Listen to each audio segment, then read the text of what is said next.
జై శ్రీరామ్.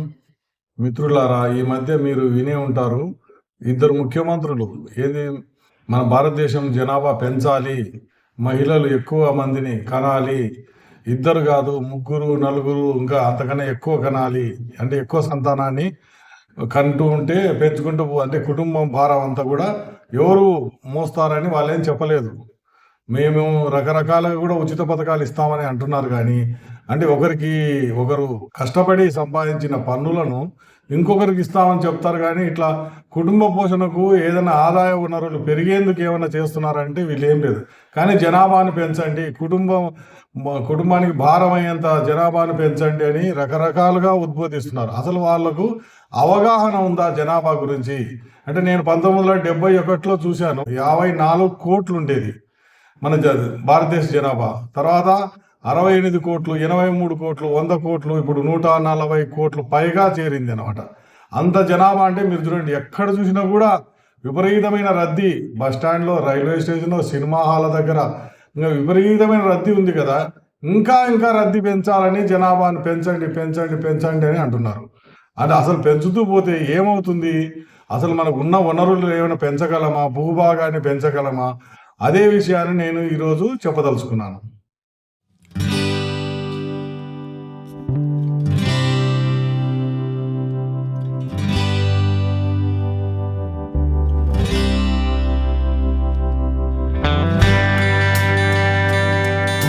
ఇప్పుడు మన దేశంలోనే కాదు, ప్రపంచంలో అంతటా కూడా ఈ వ్యవసాయ భూమి తగ్గిపోతూ వస్తున్నది. దానికి రకరకాల కారణాలు. జనాభా ఏమో పెరిగిపోతుంది. నాకు తెలిసినంత వరకు ఒకవేళ స్టాటిస్టిక్స్ నేను ఎప్పుడైతే తీసుకున్నప్పుడు 450 కోట్ల జనాభా ఉండేది ప్రపంచంలో. ఇప్పుడు 750 కోట్లు. మీరు ఆలోచన చేయండి, ఎట్లా మేనేజ్ చేయాలి? ప్రపంచ జనాభా ఏమైనా తగ్గుతుందా? పెంచండి అని. ఈ భూభాగము ఎందుకు తగ్గిపోతుంది? దానికి కారణాలు అంటే వ్యవసాయం పనికొచ్చే భూమి తగ్గిపోతుంది. అంటే మనకు ఇంత జనాభాకు కావాల్సిన తిండి అంతా కూడా, ఆహారం ఎక్కడి నుంచి వస్తుంది? వ్యవసాయం నుంచే వస్తుంది. అంతేగాని ఎక్కడేచో ఆకాశం నుంచి రాదు. మనకు చంద్రమండలం నుంచో సూర్యమండలం నుంచో మన భూమి మీద పండించిన ఆహారాన్నే మనం తీసుకోవాల్సి వస్తుంది. ప్రతి సంవత్సరం కూడా మన భూభాగము, అంటే ఈ వ్యవసాయానికి పనికొచ్చే భూభాగము తగ్గిపోతుంది. దానికి కారణాలు ఏంటంటే మీకు తెలిసే ఉంటుంది. ఇప్పుడు అంతా కూడా అర్బనైజేషన్, అంటే పట్టణీకరణ. ప్రతి ఒక్కరూ పట్టణాలకు వెళ్దాం పదా అని పోతున్నారు. ఆ పట్టణాల్లో చుట్టుపక్కల ఉండే భూమి అంతా కూడా, వ్యవసాయం భూమి అంతా కూడా రియల్ ఎస్టేట్గా మార్చేశారు. అంటే ఒకప్పుడు అది వ్యవసాయానికి పనికొచ్చే భూమి, ఇప్పుడు అక్కడ అన్నీ కూడా ఇల్లు ఫ్యాక్టరీలు అయిపోయినాయి. అంటే వ్యవసాయం భూమి ప్రతి సంవత్సరం కూడా తగ్గిపోతుంది. మళ్ళీ ఏంటి, మనకు తీరరేఖ చాలా పెద్దగా ఉంది, 6000 కిలోమీటర్ల దూరం ఉంది. ప్రతి సంవత్సరం కూడా ఈ తీరరేఖ వెంబడి భూమి అంతా కూడా సముద్రం కోతకు గురవుతుంది. అంటే తగ్గిపోతూ వస్తుంది కొన్ని కిలోమీటర్లు అనమాట. దాంతో ఏమవుతుంది, ఇంకా భూభాగం ఇంకా తగ్గిపోతుంది. ఇప్పుడు చూడండి, జనాభా ఏమో పెరిగిపోతుంది, భూమి తగ్గిపోతుంది, వ్యవసాయానికి పనికొచ్చే భూమి తగ్గిపోతుంది. ఇంకా ఇప్పుడు ఎట్లా? దీని మీద చూడండి, మన ఉన్న భూమి మీద ఒత్తిడి ఎలా ఉంటుంది? అది ఆలోచన చేయకుండా చాలామంది, అంటే కొద్దిమంది, అంటే ముందు చూపు లేని వాళ్ళు, ఏంటో మాకేదో మీకు తెలుసు, విజన్ ఉంది అంటే అంటారు కదా. అటువంటివన్నీ ఉన్న వాళ్ళు ఏం మాట్లాడారు? ఏమాత్రము పరిజ్ఞానం లేకుండా జనాభాను పెంచండి, పెంచితే వచ్చే అనర్థాలు ఏంటి అనేది నేను అప్పుడు ఇంటర్మీడియట్లో చదివిన పాఠం చెప్తున్నాను. అంటే జనాభా ఎట్లా పెరుగుతుందంటే కన్నా 1, 2, 4 ఇట్లా 10 సంవత్సరాలకు ఒకసారి ఇట్లా పెంచుకుంటూ పోతారు. పెరుగుతూనే పోతుంటుంది. 6, 4 తర్వాత 8 తర్వాత 16 తర్వాత 32 ఇట్లా ప్రతి 10 సంవత్సరాలకు జనాభా ఇక్కడ ఎట్లా అవుతుందంటే కన్నా జామెట్రిక్ లెవెల్లో పెరిగిపోతూ ఉంటుంది అన్నమాట. ఇట్లా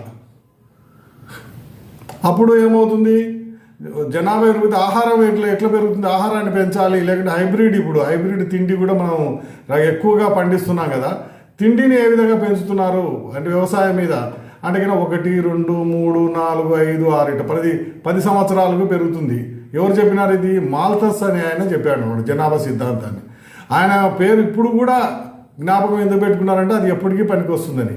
తర్వాత ఆయనే అన్నాడు అనమాట, ఆహారం కోసం కొట్లాటలు జరుగుతాయి, నదిలో నీళ్ళ కోసం కొట్లాటలు వస్తాయి, ఈ కరువు కాటకాలు విపరీతంగా వస్తాయి. ఎందుకంటే చైనాలో 5 సంవత్సరాలు కరువు వచ్చేసి కోట్ల మంది చనిపోయినారు. ఆయన చెప్పి చాలా సంవత్సరాలు అవుతుంది. కానీ ఈ జనాభా నియంత్రించకపోతే మాత్రం అందరికీ ఇబ్బంది అవుతుంది.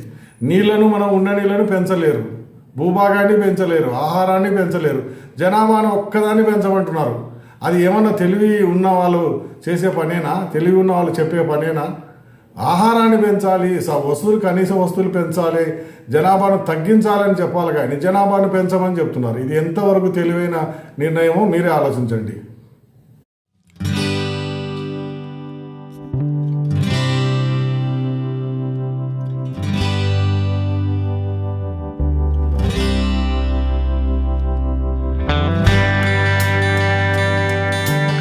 ఇప్పుడు జనాభా పెంచమని చెప్పిన మనుషులే ఏమంటున్నారు, మళ్ళీ రిజర్వేషన్లు పెంచాలి, ఉద్యోగులది పదవీ విరమణ వయసు పెంచాలి. అంటే చదువుకున్న వాళ్ళకు ఏమాత్రమో అవకాశం లేకుండా వీళ్ళు ఏం చేశారు, ఫీజు రీయింబర్స్మెంట్ అంటే చదువుకోండి మీరు అని చెప్తున్నారు. వాళ్ళకు ఉచితంగా ఈ చదువు చెప్పుకోండి, ఇది టెక్నికల్ ఎడ్యుకేషన్ వాళ్ళందరికీ కూడా మేము ఫీజు రీయింబర్స్మెంట్ చేస్తాము, అంటే ఉచితంగా మీరు చదువుకోండి, ఏదైనా సరే మేము స్కాలర్షిప్లు ఇస్తాము, అది చేస్తాము, ఇది చేస్తామని వాళ్ళని గ్రాడ్యుయేషన్, పోస్ట్ గ్రాడ్యుయేషన్ పూర్తి చేయిస్తున్నారు. అట్లా చేసిన తర్వాత వాళ్ళకి ఏమైనా ఉద్యోగాలు వస్తాయంటే ఏమీ లేదనమాట. చాలామంది ఈ మధ్య చూశారు కదా, ఈ గ్రాడ్యుయేట్స్ కాన్స్టిట్యుయెన్సీ అని ఎన్నికలలో 22,000 ఓట్లు అవి చెల్లకుండా పోయినాయి. అంటే అంత ప్రతిభ ఉంది అన్నమాట ఇక్కడ. ఏంటంటే ఫీజు ఎవరో కడుతున్నారు గవర్నమెంట్ వాళ్ళు, మనమేపు కాలేజీకి పోయేస్తాము, హాస్టల్ ఉంటుంది అక్కడే అని చెప్పి చాలామంది డిగ్రీ పూర్తి చేస్తున్నారు. అది కూడా టెక్నికల్ ఎడ్యుకేషన్, బీటెక్ కానీ ఇంకా ఏదైనా సరే ఎంబీఏ కానీ ఇంకొకటి. కానీ దానివల్ల ఏమవుతుంది నష్టం, ఇప్పుడు అందరూ చదువుకుంటున్నారు, ఉద్యోగాలేమో అవే తగ్గిపోయినాయి. ఇప్పుడు ఒక మహానుభావుడు ఏం చేశాడు, ముఖ్యమంత్రి ఆ 58 సంవత్సరాలు ఉన్న రిటైర్మెంట్ వయసును 60 చేశాడు. ఇంకొక మహానుభావుడు ఏం చేశాడు, 58 ఉన్నదాన్ని 61 చేశాడు. ఇంకొక మహానుభావుడు ఏం చేశాడు ముఖ్యమంత్రి, ఆయన 62 చేశాడు. అంటే ఉద్యోగుల పదవీ విరమణ వయసు 62 చేస్తే యువకులకు ఏ విధంగా అవకాశం వస్తుంది, అది ఆలోచన చేయలేదన్నమాట. వాళ్ళు జనాభా పెంచండి ఈ మనుషులే మళ్ళీ యువతకు అన్యాయం చేస్తున్నారు అనమాట.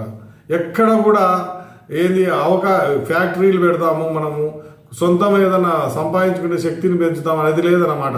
ఉచిత పథకాలు అంటే ఎవరో కట్టిన పన్నులను వీళ్ళు ఇతరులకు ఇస్తున్నారు. లేకుంటే అప్పు తీసుకొచ్చి 1000 రూపాయలు అప్పు తీసుకొచ్చి ఆ అప్పులో కొద్దిగా విమాన ఖర్చులు, వీళ్ళ మంత్రుల ఖర్చులు అన్నీ పోను, ఒక 500 మిగిలితే దాన్ని ఉచితంగా వీళ్ళకి ఇవ్వడం అనమాట. అంటే మళ్ళీ ఏది వచ్చే ప్రజలంతా ఏం చేయాలి, మళ్ళీ 1000 రూపాయలు పన్నులు రూపంలో కట్టాలి. వాళ్ళకి వచ్చిందేమో 500 ఉంటుంది. కరెంటు బిల్లులు పెరుగుతాయి, నీటి ఛార్జీలు పెరుగుతాయి, అన్నీ పెరుగుతాయి అనమాట. అది ఆలోచన చేసేయాలి కదా.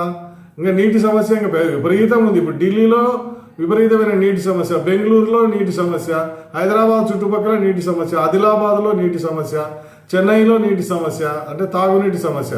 అంటే ఇప్పుడున్న జనాభాకే నీళ్లు అందించలేకపోతున్నారు. ఇంకా డబల్ అయింది అనుకోండి, ఇంకా అప్పుడు ఏమవుతుంది, జనాభా విపరీతంగా పెరిగింది అనుకోండి, ఇంకా ఎక్కడి నుంచి వస్తాయి నీళ్లు, ఎక్కడి నుంచి వస్తాయి, వాళ్ళ గృహ వసతి ఎక్కడి నుంచి వస్తుంది, లేకపోతే ఇంకా రకరకాల ఆహారం ఎక్కడి నుంచి వస్తుందని ఆలోచన చేయలేదు. ఉద్యోగాలు అయితే మరీ ఘోరం అయిపోయింది. నిరుద్యోగులు విపరీతంగా పెరిగిపోయినారు. కాబట్టి చిన్న ఉద్యోగానికే 1000 మంది, అప్పుడు 20,000 రూపాయల జీతం అంటే 25,000 మంది వచ్చారంట పోటీగా.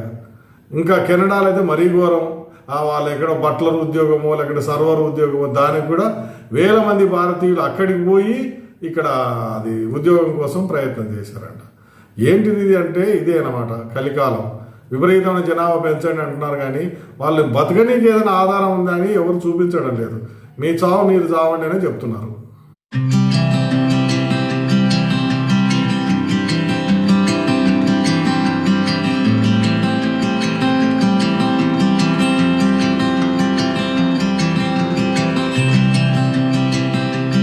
జనాభా పెరిగితే మన దేశంలో, అంటే వేరే దేశాల పరిస్థితి ఎట్లా ఉంటుందో కానీ మన దేశంలో ఏంటంటే నిరుద్యోగం పెరుగుతుంది, వాళ్ళ ఆదాయం కూడా తగ్గిపోతుంది.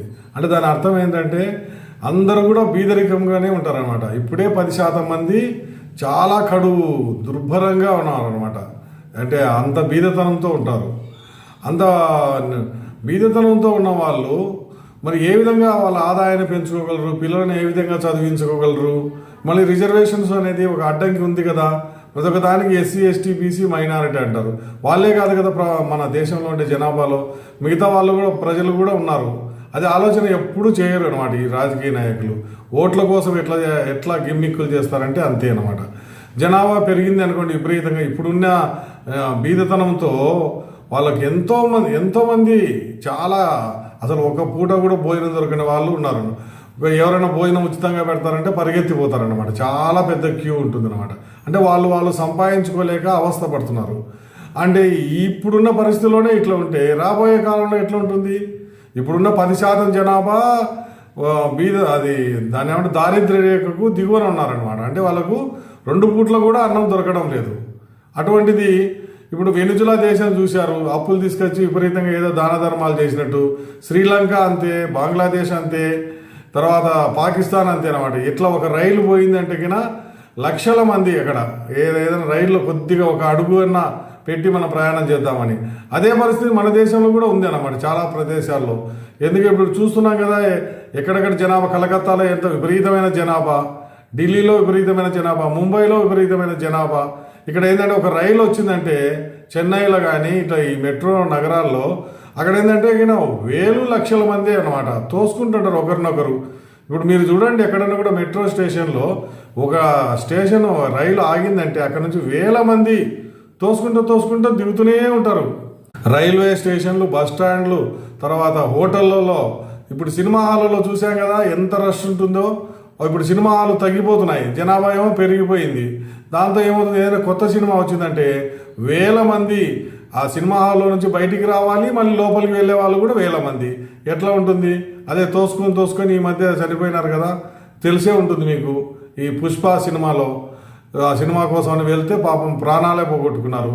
ఇంకా రైల్లో కూడా అంతే, విపరీతమైన రద్దీ, బస్సులలో రద్దీ. ఎక్కడ రద్దీ ఉండదు చెప్పండి? హోటళ్లలో విపరీతమైన రద్దీ, స్కూళ్ళు కాలేజీలకు రద్దీ.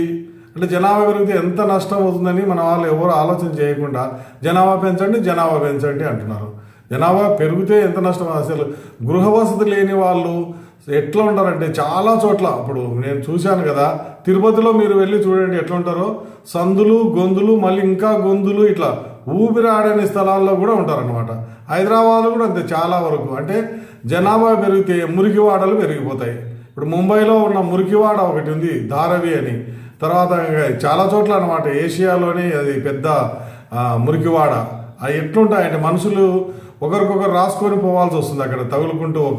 ఆ వీధులు అనేది ఏమి ఉండదు అనమాట, అంత అపరిశుభ్రంగా ఉంటుంది. అది ఆలోచన చేయడం లేదు. దరిద్రం అనేది పెరిగిపోతుంది జనాభా పెరిగితే.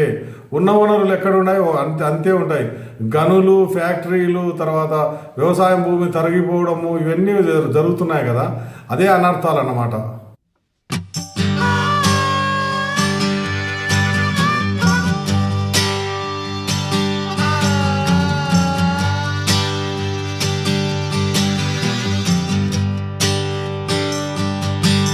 ఇప్పుడు జనాభా పెరిగితే పర్యావరణానికి వచ్చిన నష్టం ఏంటో నేను చెప్తాను. జనాభా విపరీతంగా పెరిగిపోవడం వల్ల వాళ్ళు వాడే వస్తువులు, అంటే వాహనాలు విపరీతంగా వాడతారు. దాంతో పెట్రోలు, డీజిల్, ఇంకా మిగతా అన్నీ కూడా, కరెంటు కానీ ఏదైనా సరే వాడడం వల్ల కాలుష్యం పెరిగిపోతుంది. మీకు తెలుసు కదా ఎంతమంది బ్యాటరీ వెహికల్స్, అదే ఇలా విద్యుత్ వాహనాలు ఇప్పుడు ప్రస్తుతం వాడుతున్నారు అనేది. ఎక్కువ పెరిగిపోయే కొద్ది జనాభా ఏమవుతుంది, వాళ్ళందరూ కూడా ఏదో ఒక వాహనం కొనుక్కోవాలనుకుంటారు. కొద్దిమంది మాత్రమే విద్యుత్ వాహనాలు. ఇప్పుడు ఢిల్లీలో కలుషితం ఎట్లయింది, ఢిల్లీ విపరీతంగా జనాభా పెరిగిపోయింది. అక్కడ ఏంటి, అసలు ఊపిరి పీల్చుకోవాలంటే కూడా కష్టం అయిపోయింది అనమాట. నీళ్లు అంతే అనమాట, కలుషితం అయిపోతున్నాయి.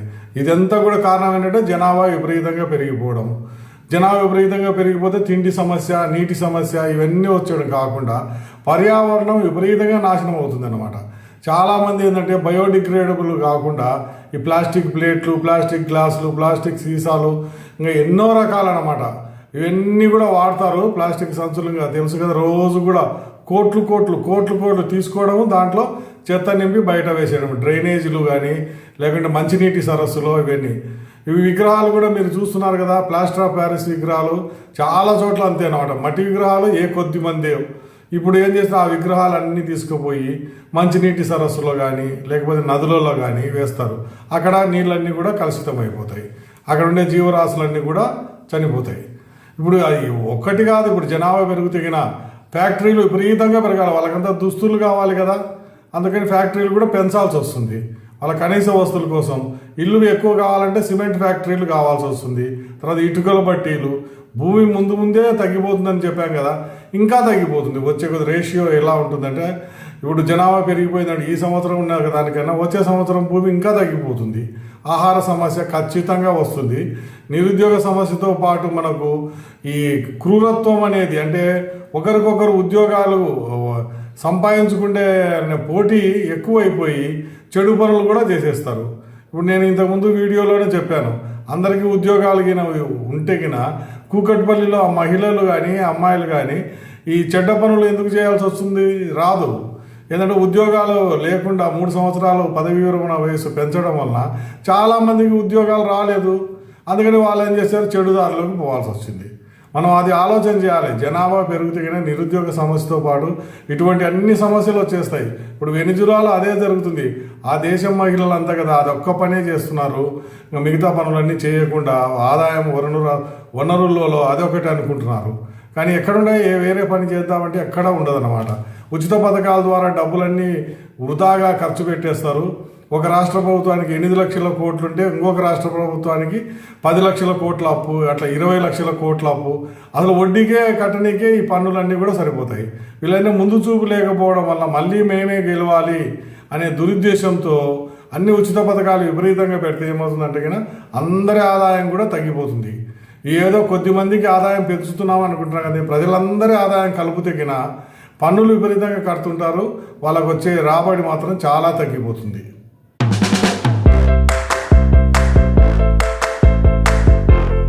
ప్రజలకు అవగాహన కల్పించేందుకు ఇంకో విషయం మీద వీడియో చేసి మీ ముందుకు వస్తాను. అంతవరకు సెలవు. నమస్తే. జై హింద్.